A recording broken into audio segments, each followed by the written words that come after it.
For today's video mga kasweetie, magsinigang naman tayo ng ulam ngayon. So ayan, ang ulam ni Sweetie din ngayon is sinigang na pork belly. So ayan, malapot-lapot na yung sabaw. At siguro malambot na to. Ayan, malambot na yung taba. O, tingnan mo, ang sarap mga kasweetie. So ayan mga kasweetie, natimplahan ko na ito. At ang ilalagay ko lang na gulay is yung sitaw at yung kangkong. So, ilalagay ko na yung sitaw, mga sweet.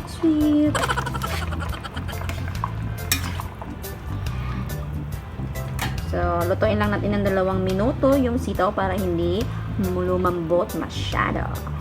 So, ito na mga ka-sweetie, luto na yung sitaw. Ilagay ko na yung kangkong. Sweetie, ang dami ng kangkong ko, hindi ko na inubos kasi 2 lang naman kami kakain kasama.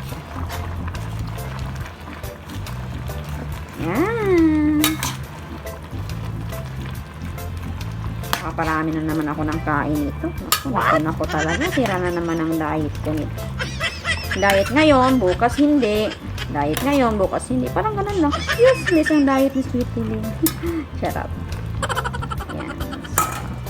Yan, ang dami ng sinigang ni Sweetie. Kasi yung alaga ko gustong humigop ng sabaw. Kaya ayan, napaluto ako ng sinigang ngayon. So, ito na nga mga ka-sweetie. Naluto ko na rin ang aking sinigang na pork belly. Wow! Natatakam na ako mga ka-sweetie.